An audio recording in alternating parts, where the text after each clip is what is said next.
in a fifth generational conflict.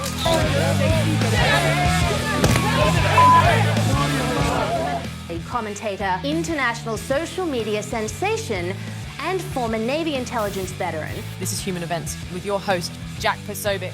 Deliver us from Gubernatorial evil. candidate Katie Porter is facing criticism from all sides after attempting to walk out of a recent interview.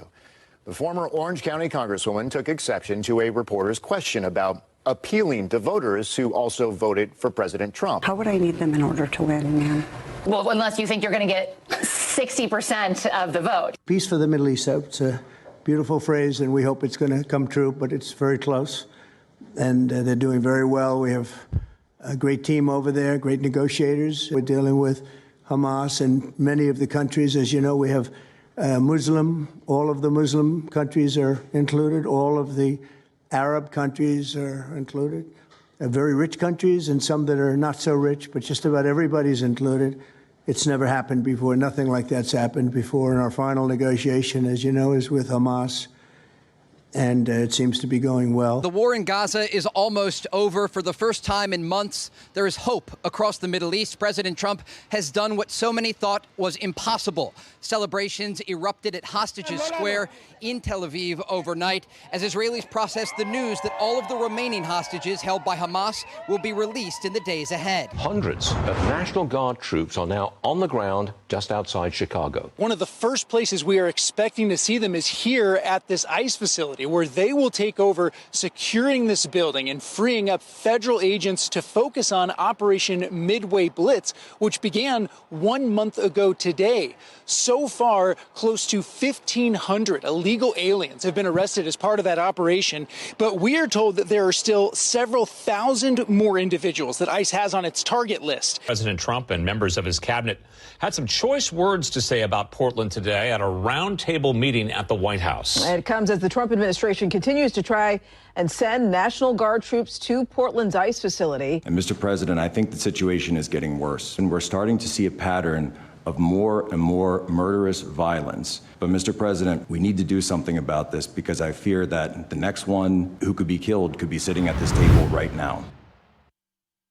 Ladies and gentlemen, welcome aboard today's edition of Human Events Daily. We're here live on Real America's Voice. Today is October 9th, 2025, Anno Domini. Well, I'd like to thank President Trump again yesterday for having me at the Antifa Roundtable held at the White House in the Executive Mansion, along with just a storied collection of individuals who have risked their lives. Every single person in that room risked their lives going up against Antifa time and time again. And you know something?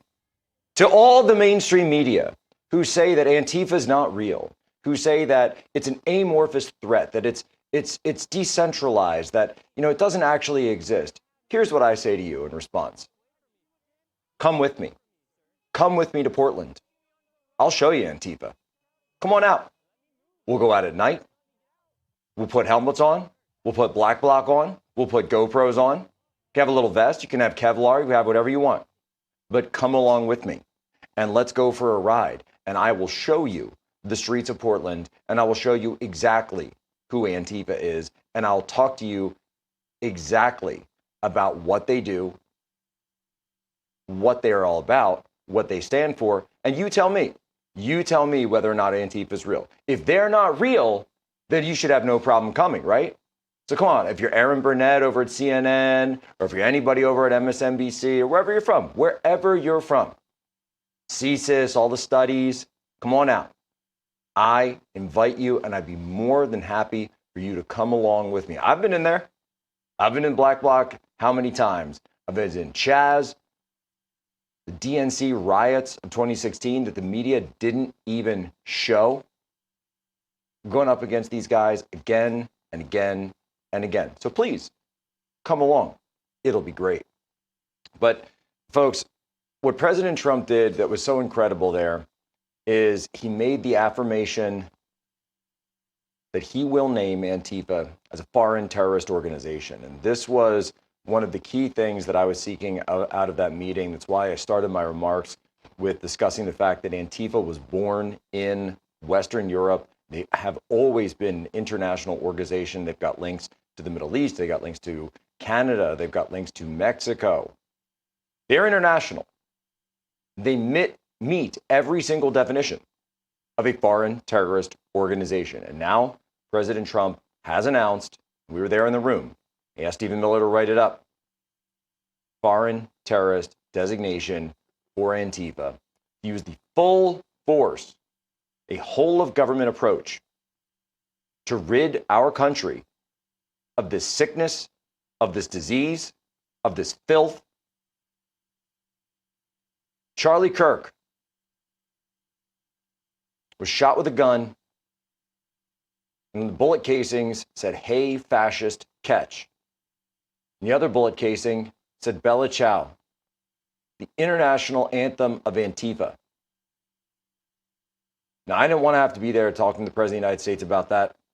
I'd much rather be doing anything else with my time. But folks, the threat of godless communism and Marxism has now come to our shores. Luigi Maggioni, Thomas Matthew Crooks, Tyler Robinson, the ICE shooters. There is a pattern, there is a profile, and we know it. We know the networks, and we will break it. Jack Posobiec back soon here, Real America's Voice.